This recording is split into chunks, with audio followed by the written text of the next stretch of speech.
እኛ ብዙ ጊዜ እኔ አሁን እናድዳለሁ ወይ አግሬሲቭሊ ነው ማስረዳ የምፈልገው ማስረዳው እንዲህ በአጭር ጽሁፍ ወይ በአጭር ነገር ማስረዳት አንችልም እና ብዙ ሰው ምን ያስባል አይ ከሌ እኮ ባለጌ ነው ምናምን ብሎ የምናወራውን ሀሳብ ላይሰሙን ይችላሉ። አንቺ ግን አሁን በጨዋ መንፈስ ልክ ልካቸውን ስለምትነግሪልን እና አመሰግንሻለሁ። እሺ በግል ግን አሁንም ወደ አንቺ ስንመለስ ላይፍን እንዴት እንዲህ ልታያት ቻልሽ? ብዙ ጊዜ እናንተ ሀገር ያሉ ሰዎች ናቸው እንዲሁም ቀለል አድርገው ቺል ይሄ እኮ በቃ ዘመናዊ ዓለም ላይ ነን 2026 ላይ ነን እንዴት ነው እንደ ኋላ ቀር የምታስበው ብለው እንደፈለጉ ሊያረጉና ሊሆኑ የሚመኙት እናንተ ሀገር ያሉ ሰዎች ናቸው። እናንተ ሀገር ያሉ ሴቶችን ኦልሞስት 90% በሚባል ሀበሻ ሴት እናንተ ሀገር ያሉትን አተናቸዋል። 10% ነው ጥሩ ወይ ደግሞ በአሪፍ ባህሪ ላይ ሊገኙ የሚችሉት። አንቺ እንዴት ከነዛ መሀል ሆንሽ? እንዴት ዘመናዊነት ወይ ደግሞ ቺል ወደሚለው አማርኛ እንዴት አልገባሽም? ዘመናዊነት ማለት ምን ማለት ነው ሲጀመር? ዘመናዊነት ማለት አንቺ አሁን ፖስቶችሽ ላይ ያሉ አንዳንድ ፖስት ዝም ብላችሁ ግንኙነት አታርጉ፣ በሽታ አለ እንደዚህ እንደዚህ የሚባል እርድና አይደለም ምናምን ምናምን። ብዙ ጊዜ ውጭ ሀገር ያለ ሰው ለእግዚአብሔር ካለው ፍቅር ራሱ የወሲብ ፍቅሩ ይበልጣል። ኢትዮጵያ ውስጥ እንደዚህ አይነት ፍቅር ቢኖረን ራሱ አናገኘውም ወይ ብዙ ሰው አፎርድ አያደርገውም። የዕለት ላይፍ አለ መሯሯጥ። ቲፒካል ዲያስፖራ ግን ያንን ለማድረግ የሚመጣል ኢትዮጵያ ውስጥ ሴትም ሆነ ወንድም እና እንዴት ወደ እንደዚህ አይነት ነገር ውስጥ ገባሽ አንቺ? እንዴት ቆም ብለሽ ማስተዋል ቻልሽ? ያው መጀመሪያ ሰው በቅድስና ነው መኖር ያለበት ብዬ አስባለሁ። እንደኔ ቅድስና ደግሞ ለሰው ሳይሆን ለእግዚአብሔር ነው። በወጣትነትህ እግዚአብሔር ካከበርክ በኋላ ደግሞ ጉልበትህን ሲከረ ማርጀታችን አይቀርም አይደል? መሄዳችን አይቀርም። ስለዚህ እግዚአብሔር ደግሞ በልጆችህ ያከብርሃል ማለት ነው። ሰው የትኛውንም ወጣት ሰው በቅድስና ቢኖር ስሜት አለ፣ ወጣትነት ከባድ ነው ምናምን፣ ግን እራሳችንን እየገዛን ብንኖር መልካም ነው ብዬ አስባለሁ። ራስን መግዛት ሀገር ከመግዛት ይከብዳል።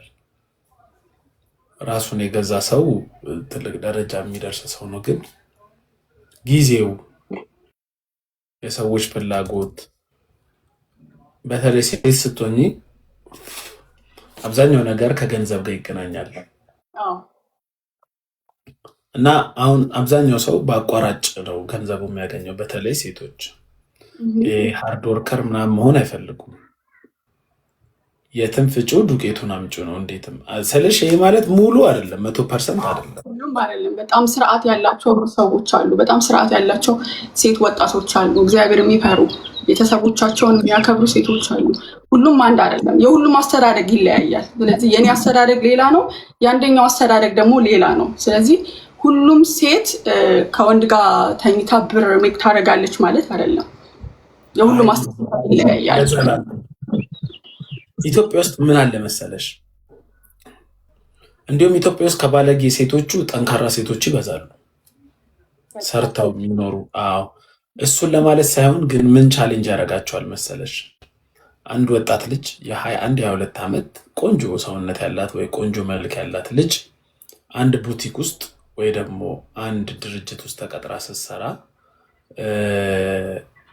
ምን ያጋጥማታል? ለምሳሌ ሴቶች ልብስ መሸጫ ውስጥ ከሆነ የምትሸጠው እሷ የ2000 የ3000 ብር ወይ የ7000 ብር ደሞዝተኛ ሆና ልትሸጥ የምትችለው ግን 20,000 ብር ልብስ የ70,000 ብር ልብስ በቀን ልትሸጥ ትችላለች። ያንን የሚገዙት ሴቶች ደግሞ የሚመጡት በጤናማ ወይ ገንዘብ ያገኙ አይደሉም። ገብቶሻል? ሄደው በዝሙት ወይ በኃጢአት ያገኙ ይመጡና ግልምጥምጥ ያደርጓቸዋል። ወይ ደግሞ አይምሯቸው እስኪነካ ድረስ ሴትነታቸው ጥያቄ ውስጥ እስኪከቱ ድረስ ስራ እንደማይሰሩ ነገር እንትን ይሏቸዋል። ወይ አንድ ሴት አስተናጋጅ ስትሆን በቃ የሚመጡት ሴቶችን ታያለች፣ እንዴት ብለው ገንዘብ ሊሰሩ እንደሚችሉ ሲሳሳቁ፣ ስጋውን ሲበሉ፣ ከሌላ ወንድ ጋር ከባለትዳር ጋር ሲላፉ ያሉ። ያ ነገር ለሴቶች በጣም ቻሌንጅ አለው። እንዴ ልበልሽ፣ ያንን በአቋራጭ ማድረግ እየቻልኩኝ እንዴት ለምንድን ነው ለ4,000 ብር ለ7,000 ብር ስራ ቁጭ ብዬ ምሰራ ይላሉ። እንዲሁም እኔ አንዳንዴ ቲክቶክ ላይ ኢንቦክስ ላይ ምን ይሉኛል፣ ቲክቶክ አስጀምረኝ፣ ቲክቶክ እንደዚህ ያስደርገኝ። ቲክቶክ ላይ ያለውን ረብሻ አላወቁትም። ቲክቶክ ላይ አሁን 90% አብዛኛው ራቁትን በመሆን እያስተጋባ መጣ ድምፄ። ራቁቱን በመሆን ቪዲዮ በመላክ ማታ ማታ ጌም በመጫወት ነው አብዛኛው የሚተዳደረው። ኖርማል ህይወት ያላቸው ኖርማል ላይፋቸውን ትተው ወደ እንደዚህ መግባት ይፈልጋሉ። ምክንያቱም ገንዘቡ ፓወር ስላለው ወይ ገንዘቡን የያዙትን ሰዎች ምን እንደሚያደርጉ ስለሚያውቁት። እናንተ ደግሞ በጣም ኢዚ ነው መሰለኝ፣ ኢዚ ነው። በጣም ብዙ ዲያስፖራ አለ፣ ዴይሊ ማግኘት ይፈልጋል፣ አንቺን ለመጀንጀን ይፈልጋል፣ ያለውን ነገር ለማሳየት ይፈልጋል። እና በዛ ቻሌንጅ ውስጥ ራሱ እምቢ ብሎ ሌሎችን ደግሞ እምቢ በሉ ብሎ ማስተማር ትልቅ ነገር ነው። ያን ጥንካሬ ከየት እንዳመጣሹ ለማወቅ ነው።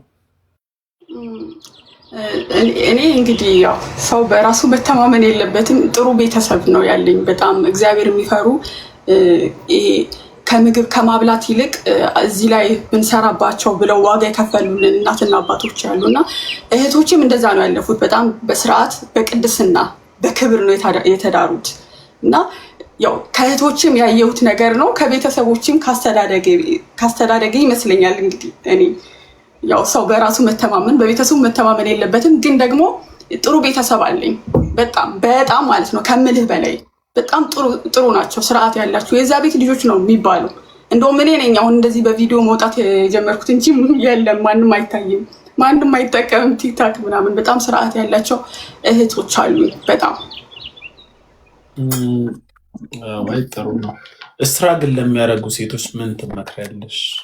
በምን አይነት ስትራግል?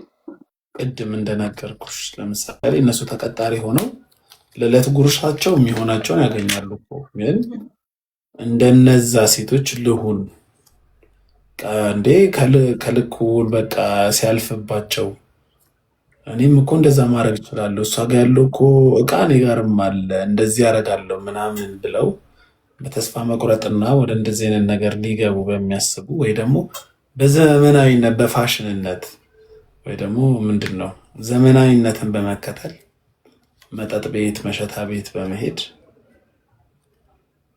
ሌላ ነገር ለማድረግ ለሚያስቡ ሴቶች ምን ታስተላልፊያለሽ? እሺ እኔ እግዚአብሔር የፈራ ሰው ሲወድቅ አላየውም። ከባድ ነው። ጓደኛህ እንደፈለገች ስትሆን እሷ መኪና ስትይዝ አንተ ደግሞ መስተንግዶ ስትሰራ የሆነ ልብስን ሳትቀያየር ስትቀር በጣም በብዙ ስትራግል ስታልፍ ጓደኛህ ደግሞ በጣም ጥሩ ቦታ እየደረሰ ስታይ ከባድ ነው።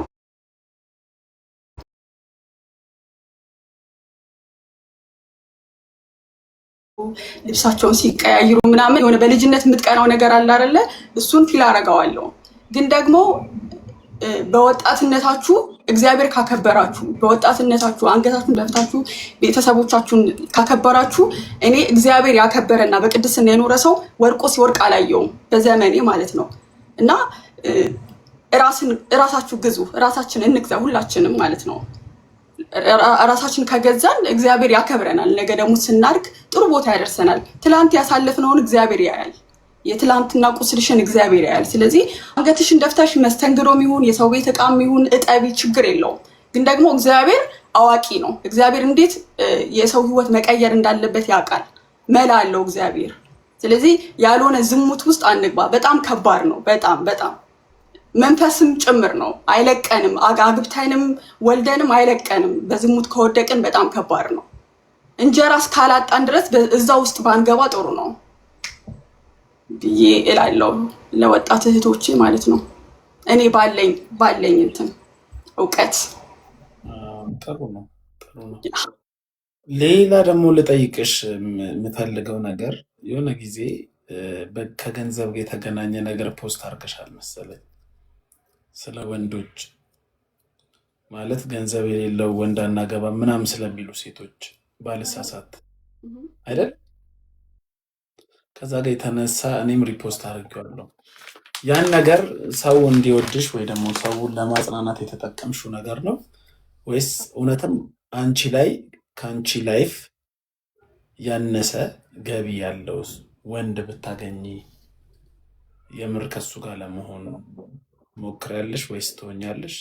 በጣም በጣም ያ ልጅ እግዚአብሔር ይፍራ፣ እኔን ያክብረኝ፣ ቤተሰቦቼን ያክብር እንጂ ብር ምንድን ነው? ብር እኮ ሰርተህ ታመጣዋለህ። የእውነቴን ነው። ይሄ እህቶችን ጓደኞችን ለማጽናናት እኔ ራሴ ልጽናናበት ሳይሆን የእውነት ትላንት እናት አባቶቻችን ከምንድን ነው የተነሱት? ከምንም እኮ ነው የተነሱት። እኔ አባቴ መምህር ነበረ፣ እናቴ ደግሞ መንገድ ላይ ነበረ ሽንኩርት ስቸረችር የነበረው። ዛሬ ላይ ግን የተከበረ ነገር እንደፈለጉ እየኖሩ ነው፣ እግዚአብሔር ይመስገን። ምክንያቱም ትላንትና ፍቅር ስለነበራቸው እግዚአብሔርን አክብረው ትዳራቸውን ስላከበሩ ነው እንጂ ብር ምንድን ነው? መጀመሪያ ያከብረኝ። አዎ ሴት ልጅ ፕሮቴክት የሚያረጋት ወንድ ያስፈልጋታል። ብር ቢኖረው ጥሩ ነው፣ ግን ዋናው ነገር ብር አይደለም። ዋናው እሱ አይደለም ይመስለኛል። እንግዲህ ዋናው ባህሪ ነው ለትዳር። ዋናው በቃ የሚያቆመው ትዳር የሚያደርገው ባህሪ ነው እንጂ ብር አይደለም። ብር እንጀራ ይገዛል፣ ዳቦ ይገዛል፣ ቤት ሊገዛ ይችላል ምናምን። ግን ልጆችን እንዴት ነው የምታሳድገው? ትውልድ እኮ እግዚአብሔር አሳልፎ ይሰጠናል አይደለ? ትውልድ ደግሞ የምናስተምራቸው በብራችን ሳይሆን በዳቦ በእንጀራ ሳይሆን በዚህ ነው መሰራት ያለበት ይመስለኛል። እግዚአብሔር ትውልድን አሳልፎ ሲሰጠን እኮ እንጀራ ልናበላና ውሃ ልናጠጣቸው ብቻ አይደለም፣ ባህሪ የሚባል ነገር አለ ይመስለኛል። እንደኔ እኔ በቤተሰብ ያየሁት ይሄ ነው። እሺ አንቺ አሁን ፍቅረኛ አለሽ? አይ እዚህ ላይ ላውራ ወይ የለኝም ማለት ያለብሽ? እኔ ያው አለኛው አለኝ ትላለህ፣ ግን ያው እዚህ ጋር ነው። ግን ብዙ ጊዜ አሁን ስላየው ነው አንቺን አሁን ቅርብ ጊዜ